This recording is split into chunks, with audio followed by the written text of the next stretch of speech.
নমস্কার, আপনাদের সবাইকে আজকাল পরশু অনুষ্ঠানে স্বাগত। আমি গতকালকেও স্ট্যাটিস্টিক্সটা দেখছিলাম, প্রায় 18,000-এর উপর মানুষ করোনা আক্রান্ত, 100-র ওপরে মানুষ মৃত। শুধু পশ্চিমবঙ্গে কলকাতা এবং উত্তর 24 পরগনায় আক্রান্তের সংখ্যা সবথেকে বেশি।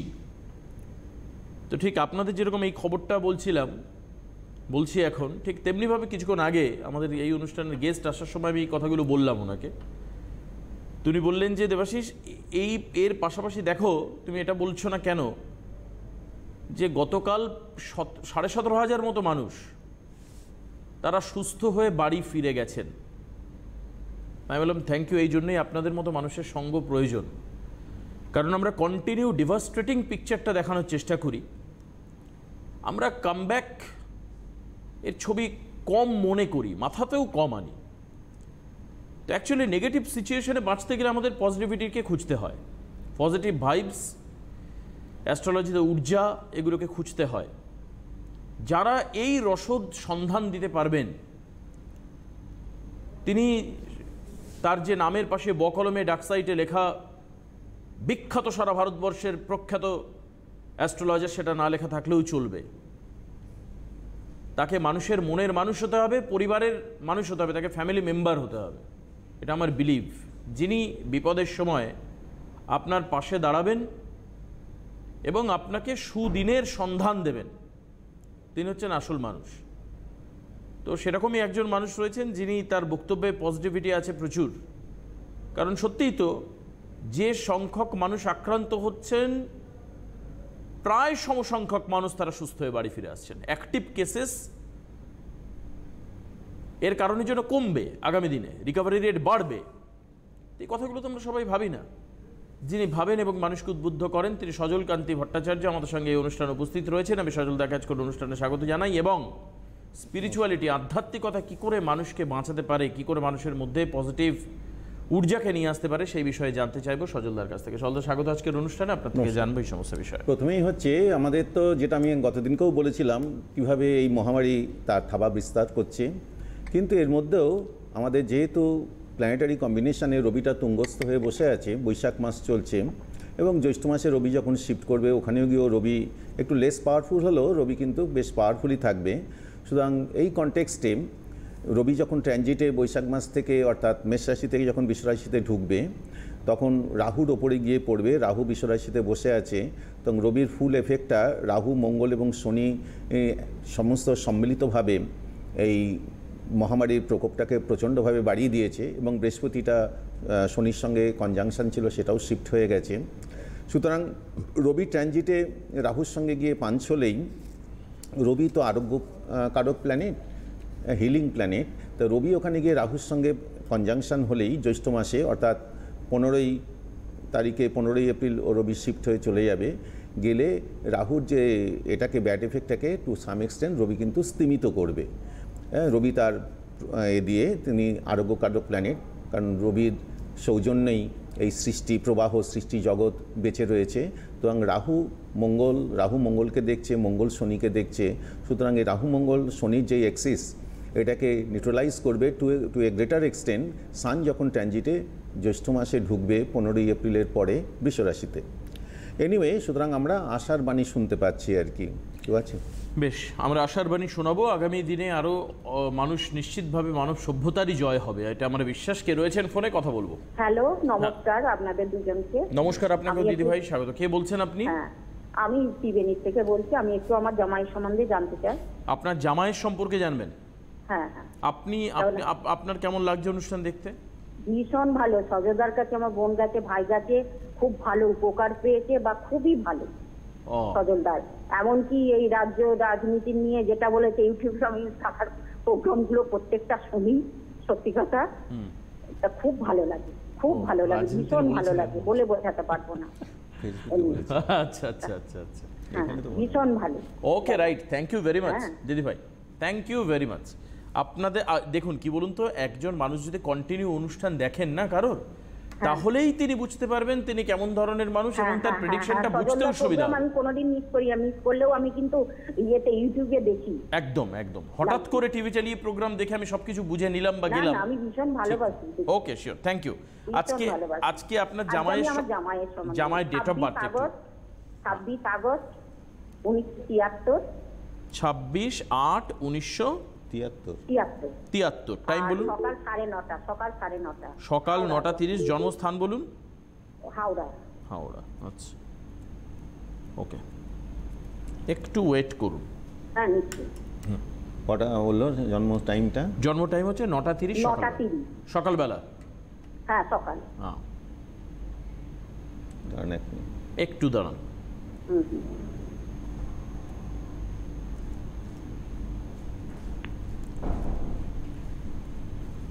নটা 30 সকাল। হ্যাঁ, বেশ। কি আসছে? এই ছকটা আমরা দেখে নিই। রবিবার জন্ম। হ্যাঁ, আমরা ছকটা দেখে নিচ্ছি। তুলা লগ্ন, কর্কট রাশি, পুষ্যা নক্ষত্র। আমরা ছকটা দেখে নিই। এই দেখতে দেখতে আমি আপনাকে একটু লাইনে রেখে, আচ্ছা, আমার মনে হয় আমরা ছকটা দেখতে পারবো অলরেডি। একটু দাঁড়ান, একটু আমাকে দেখতে দিই। আচ্ছা, চেম্বারটা একটু আমি বলে দিই চট করে, আপনি লাইনে থাকুন, লাইন কাটবেন না কিন্তু। হ্যাঁ, ছকটা দেখা হচ্ছে, টেকনিক্যাল একটা জায়গায় একটু রেকটিফাই করে নিই। প্রতি বুধবার হচ্ছে সিথির মোড়ে, সোমবার হচ্ছে শিয়ালদা, শনিবার ব্যারাকপুরে, শনিবার বালিতে, শুক্রবার চন্দননগরে, সকালবেলা টালিগঞ্জের চারু অ্যাভিনিউতে চেম্বার এবং বিকেলে বাঙ্গুরে চেম্বার। আসুন এবার আপনার প্রসঙ্গ নিয়ে ছকে চলে আসছেন দাদা। কি আসছে এখানে? কর্কট রাশি, বুধাদিত্য যোগ রয়েছে, তুলা লগ্ন। একটু পেটের প্রবলেম কিন্তু বরাবর থাকবে আর কি। যাই হোক, এখানে দেখা যাচ্ছে কি দশমপতি দশমে বসে আছে, খুবই ভালো। এবং চাকরিটা বাইরের দিকেই হবে, অর্থাৎ অনেক দূরে চাকরি করে। এখন প্রশ্নটা অ্যারাইজ করছে যে ট্রান্সফার হবে কিনা এবং কলকাতাতে হবে কিনা, মানে ঘরে ফিরে আসবে কিনা, এটাই হচ্ছে আপনার রিলেটেড প্রশ্ন। তাই কি?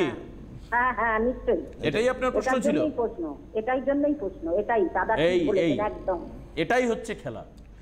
এখন দেখুন, দশম স্থানের উপরে শনির পূর্ণ দৃষ্টি রয়েছে। শনি এই কাজটা করাবে না, এখনো 1 বছর ওয়েট করতে হবে। কেমন? 1 বছর ওয়েট, তারপরে ঘুরবে দাদা। তারপরে ঢুকবে। শনি শিফট করে চলে গেলে কুম্ভ রাশিতে, তখন ওই দশম স্থান থেকে শনির দৃষ্টিটা শিফট হয়ে গেলেই ওই জায়গায় যে স্ট্যাগনেশন যেটা আছে ওটা কেটে যাবে।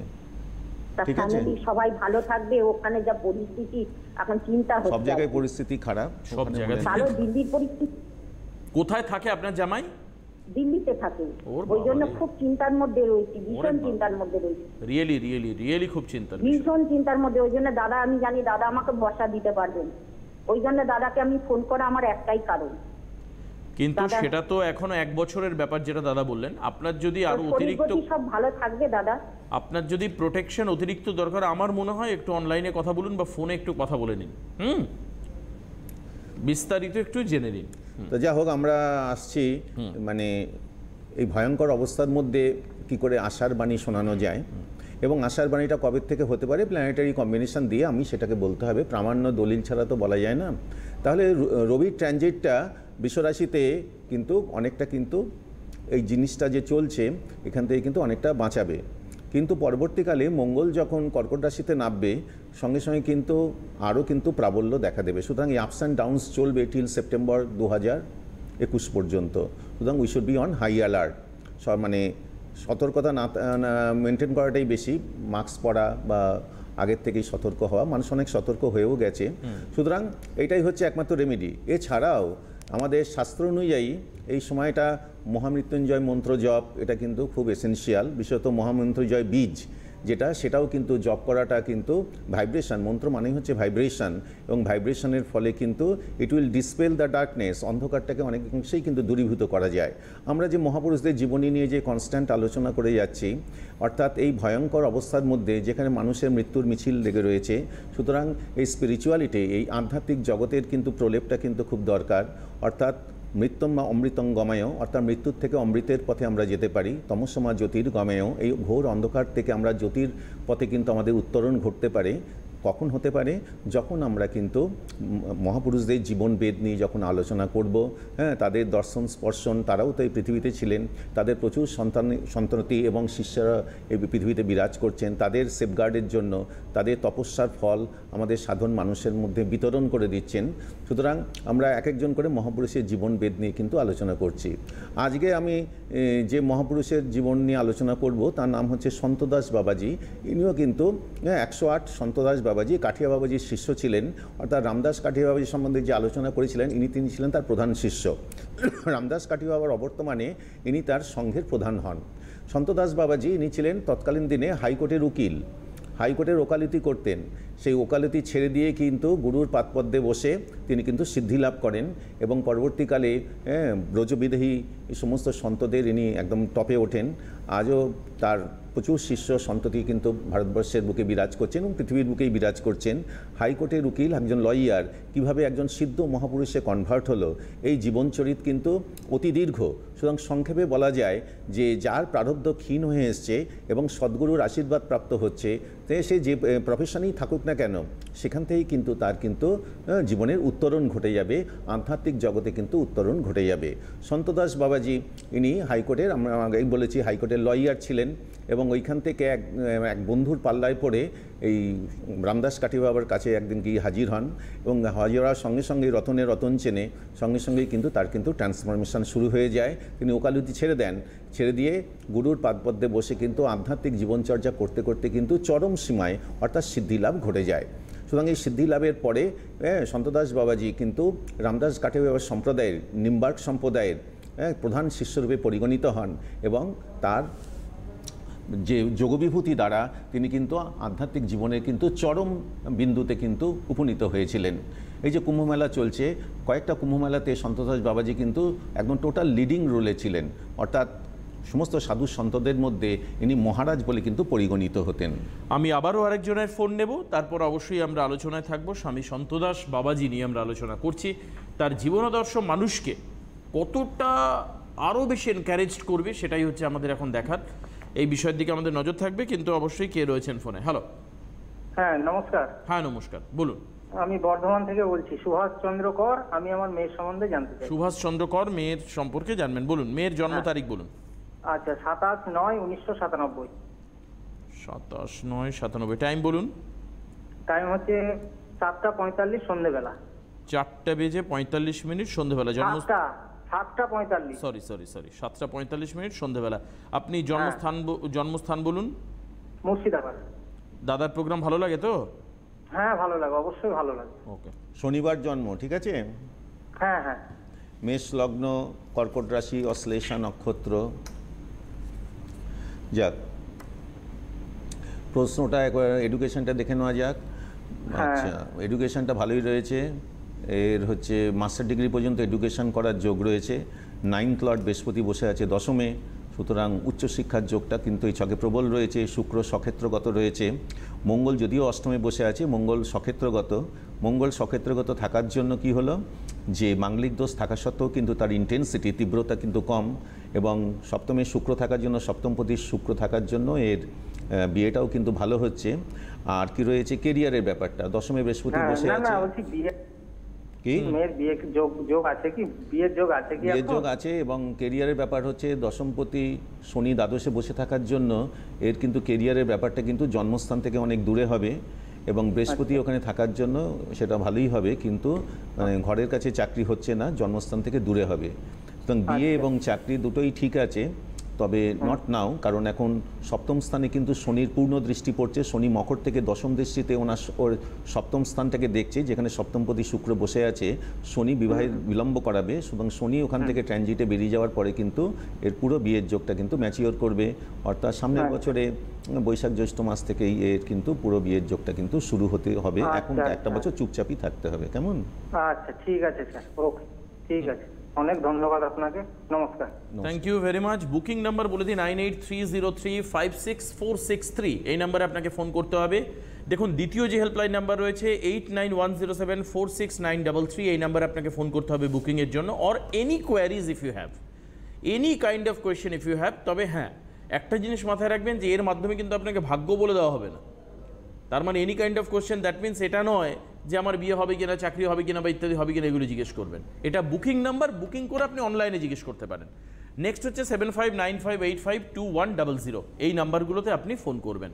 আমরা আলোচনা করছিলাম সন্তদাস বাবাজির জীবনাদর্শ। সজল দা, এবার সন্তোষ বাবাজি যথারীতি সংসারী ছিলেন, স্ত্রী পুত্র বর্তমান ছিলেন। তা দীক্ষা লাভের পরে সন্তদাস বাবাজি যথারীতি গুরু সাধন পদ্ধতি নিয়ে যেভাবে সাধন মার্গ তৈরি করে দিয়েছেন, অর্থাৎ শিডিউল তৈরি করে দিয়েছেন, বাড়িতে বসে ওকালতিও করছেন আর সাধনাও করছেন। তা গুরুর আদেশ ছিল যে ব্রাহ্ম মুহূর্তে উঠে ওনাকে জপ করতে হবে। তা একদিনকে উনি গরমকাল, ছাদে এরকম বৈশাখ জ্যৈষ্ঠ মাস, ছাদে মশারি টাঙিয়ে শুয়েছেন। আগেকার দিনে তো আর এসি ছিল না, সুতরাং আমরাও ছাদে শুতাম ছোটোবেলায়। সুতরাং কী হলো, তা যথারীতি ঘুম ভাঙতে দেরি হয়ে গেছে, হঠাৎ মানে সূর্য উদয় হয়ে গেছে, তা উনি জপে বসেননি। হঠাৎ দেখছেন যে একটা বড় একটা পাথর ওনার গায়ে এসে পড়েছে। কী ব্যাপার, ধরপড় করে উঠেছেন, খুঁজছেন, পাথরটা হাতে নিয়ে, মশারিটা চারিদিকেই ব্যারিকেড করা সুন্দরভাবে, কী করে পাথরটা ঢুকলো মশারির ওই ব্যারিকেড ভেঙে। সুতরাং উনি খুঁজতে খুঁজতে আর পেলেন না। তা হঠাৎ বললো যে আমার তো সময়টা পেরিয়ে যাচ্ছে, ব্রাহ্ম মুহূর্তের সময়টা, সুতরাং ওই জন্যই বোধহয় কিছু একটা ঘটেছে। যথারীতি জব করলেন। এরপরে আর কোনো দিন ব্রাহ্ম মুহূর্ত উনি ত্যাগ করতেন না, ব্রাহ্ম মুহূর্তে বসেই উনি জব করতেন, গুরুর আদেশ ওটা। তা কিছুদিন পরে উনি বৃন্দাবনে আশ্রমে গেছেন কলকাতার থেকে। যাওয়ার পরে সেই পাথরটা নিয়ে গেছেন, নিয়ে গিয়ে বলছে, আচ্ছা গুরুদেব, ওই দিনকে ঘুমোচ্ছিলাম, তা হঠাৎ পাথরটা এর ভেদ করে, মশারি ভেদ করে আমার গায়ে এসে পড়লো, কি ব্যাপারটা বলুন তো?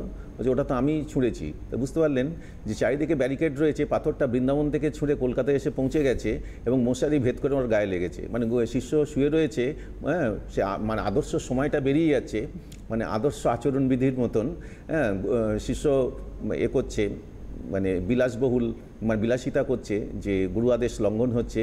সুতরাং গুরু ওখান থেকে সজাগ। এবং প্রকৃত সদ্গুরু এরকমই, শিষ্যের সামান্যতম ভুল ত্রুটি দেখলেই তিনি শুধরে দেন। এটা হলো সদ্গুরুর কিন্তু আসল বৈশিষ্ট্য। আর একবার সন্তোষ বাবাজি তার স্ত্রীকে নিয়ে গুরুর আশ্রমে গেছেন, মানে প্রকৃত সাধনা চলছে কিন্তু টোটালি একদম এটা হয়নি আর কি, মানে সন্ন্যাস মার্গটা আসেনি। তা যখন উনি মানে বৃন্দাবন স্টেশন থেকে বেরিয়ে ট্রেনে করে নেমে যখন এই আশ্রমের দিকে যাচ্ছেন, সে আশ্রমে আমিও অনেকবার গেছি বৃন্দাবনে। তা প্রবল ঝড় বৃষ্টি শুরু হয়ে গেছে। আর সেই সময়টা মানে ঝড় বৃষ্টির সময় নয়, শীতকাল। আর উত্তরাখণ্ডে শীত তো প্রবল, এটা আপনারা সবাই জানেন। তার স্বামী স্ত্রীকে নিয়ে, স্বামী স্ত্রী আস্তে আস্তে হাঁটতে হাঁটতে যখন কোনো টাঙা পেলেন না, গিয়ে আশ্রমের ওখানে গিয়ে দরজা ধাক্কাচ্ছেন, যে এদের ঝড় বৃষ্টি চলছে এবং তার সঙ্গে ঠান্ডাও পড়ছে। তা কেউ দরজা খুলছে না। এবার সবাই জানে যে সন্তোষ বাবাজি তার ওয়াইফকে নিয়ে আসছেন। তা রামদাস কাটি বাবা ভেতরে বসেই আছেন। অনেক শিষ্যরা বলছে যে ওনারা এসে গেছেন, দরজাটা খোলো। বলছে না না, একদম খুলবি না, ডাকু এসছে, মানে ডাকাত পড়েছে, সুতরাং ডাকু এসে ঘুরে ঢুকে পড়বে, দরজা একদম খুলবি না। বলছে না, ওনার তো আসার কথা। বলছে না না, ডাকাত এসছে, ডাকাত পড়েছে, দরজা খুলবেন না। এইবার ওনারা ওই দরজার সামনে ওই প্রবল বৃষ্টিতে ভিজে, ওই প্রবল ঠান্ডার মধ্যে যখন ভোরবেলা, তখন দরজা খুলে দেখে দুজন প্রায় মৃতপ্রায় হয়ে পড়ে রয়েছে। তখন দরজা খুলে বলছে যে আপনার গুরুদেব বলছিল যে ডাকাত পড়েছে, সেই জন্য দরজা খুলতে বারণ করছে, এবার আপনারা এসে এবার। তা ওনারা মানে আর কি করবেন, তখন একটু আগুন টাগুন জেলে হাত পা সেঁকে তাদেরকে চাঙ্গা করার পদ্ধতি স্টার্ট হলো। ব্যাপারটা হচ্ছে কি, শিষ্যের কতখানি গুরুভক্তি, এটাও কিন্তু গুরু সেটা বারবার যে পরীক্ষা করেন। অর্থাৎ স্বর্ণকার যেমন সোনাটাকে বারবার ছেদন অ্যাসিডে পুড়িয়ে ওকে পিওর করে, তেমনি প্রকৃত গুরু কিন্তু শিষ্যের কতখানি গুরু অন্তঃপ্রাণ, গুরুভক্তি কতখানি প্রবল রয়েছে, মানে স্টঞ্চিং একদম রিলেশন টু গুরু, সেইটা দেখার জন্য কিন্তু বারবার কিন্তু পরীক্ষা করেন। রামকৃষ্ণদেবকেও বিবেকানন্দ পরীক্ষা করেছেন, রামকৃষ্ণদেব বিবেকানন্দকে পরীক্ষা করেছেন। সুতরাং সব জায়গায় কিন্তু পরীক্ষার প্রসেসটা কিন্তু চালু রয়েছে। সুতরাং গুরুভক্তি অন্তঃকরণে কতখানি সমৃদ্ধভাবে রয়েছে। অর্থাৎ অন্য শিষ্য হলে বলতে কি, গুরু আমাকে পাত্তাই দিল না, আমাকে ডেকে পাঠালো, এই ঠান্ডার মধ্যে কষ্টবাজি দেখলো না, গুরুর উপরে রেগে হয়ে যেত, সেদিনকেই সাধনার কিন্তু পরিসমাপ্তি ঘটে যেত। কিন্তু এই প্রবল ঠান্ডার মধ্যে ওনার গুরু পরীক্ষা করলেন যে সত্যি এত কিছু কষ্ট পাওয়ার পরেও কিন্তু গুরুর প্রতি কিন্তু তার অবিচল নিষ্ঠা কিন্তু বিরাজমান রয়েছে। তা সেইভাবে অনেক ঘটনার সমাবির্ভাব রয়েছে। অর্থাৎ শিষ্যকে মানে সাধন মার্গের উচ্চস্তরে যেতে গেলে আমি গতদিনকেও একটা উপনিষদের শ্লোক রিপিট করেছিলাম যে ক্ষুরস্ব ধারা নিশিতা দূরত্বয়া দুর্গং পথস্তৎ কবয় বদন্তি, অর্থাৎ আধ্যাত্মিক মার্গ হচ্ছে ক্ষুরের মতো ধার।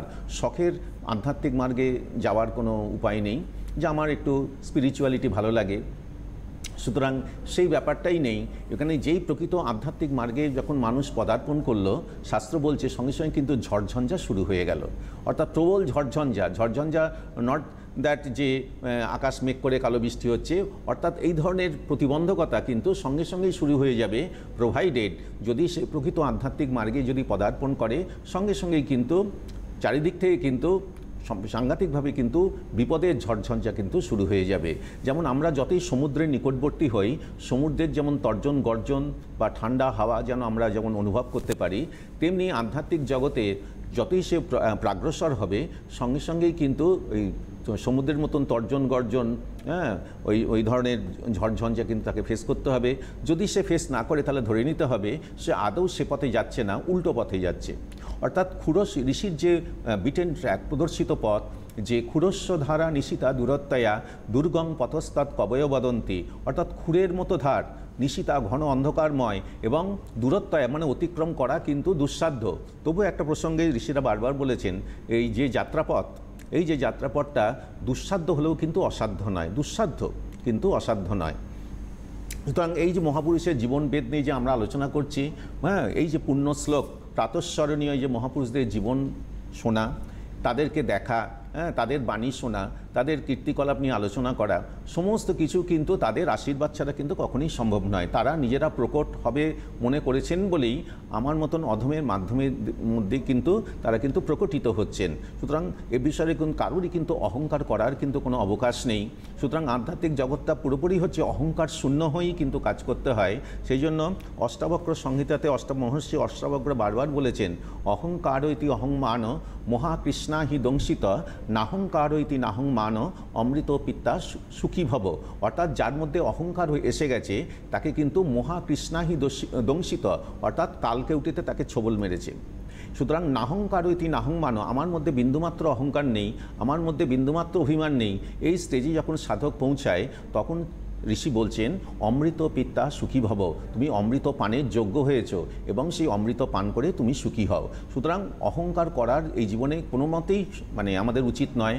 বিন্দুমাত্র অহংকারের অবকাশ থাকলেই ঈশ্বর কিন্তু সঙ্গে সঙ্গে পেছনের দরজা দিয়ে পালিয়ে যাবে।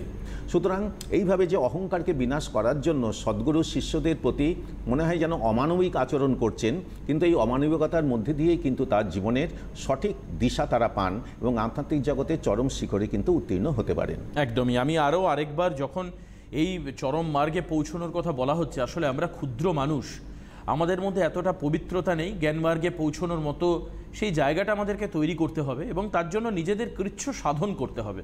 দেখুন, জীবনে এই বড় বড় কথাগুলো আমি বলছি, আমি কতটা করতে পারবো জানি না, কিন্তু যদি আমি 1000 মানুষকে বলি তার মধ্যে নিশ্চিতভাবে কিছু মানুষ পারবেন। আর যখন তারা ওই মার্গে পৌঁছবেন তখন তারা একটা অনন্য অসাধারণ অনুভূতি তাদের মধ্যে হবে, মনে হবে যেন যে ইহকালের সমস্ত কিছু জয় করে তারা খানিকটা উপরে রয়েছেন এবং সেখান থেকে তাদের দৃষ্টি বিচ্ছুরণ এতটাই প্রখর হবে যে তারা অনেক কিছু দেখতে পারবেন, তারা হয়তো ভবিষ্যৎকে জানতে পারবেন। আচ্ছা, খুব দ্রুত একটা ফোন নেব, হাতে সময় কম রয়েছে। কে রয়েছেন ফোনে? হ্যালো। হ্যাঁ, নমস্কার ম্যাডাম, কে বলছেন আপনি? হ্যাঁ, আমি বালুরঘাট থেকে বলছি। কার সম্পর্কে বলছি? কার সম্পর্কে জানবেন? আমি আমার সম্পর্কেই জানবো। বেশ, কেমন লাগছে অনুষ্ঠান দেখতে? আমার স্যারের অনুষ্ঠান দেখতে ভালোই লাগে। ডেট অফ বার্থ বলুন। Date of birth 31/5/1996। কত? 31/5/1996। 31/5/1996। টাইম বলুন। সন্ধ্যে 6:45। সন্ধ্যে 6:45। দাঁড়ান, 6টা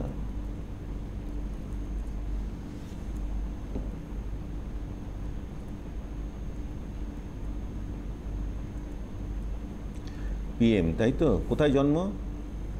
বালুরঘাট হাসপাতাল। বালুরঘাটেই? বালুরঘাটে তো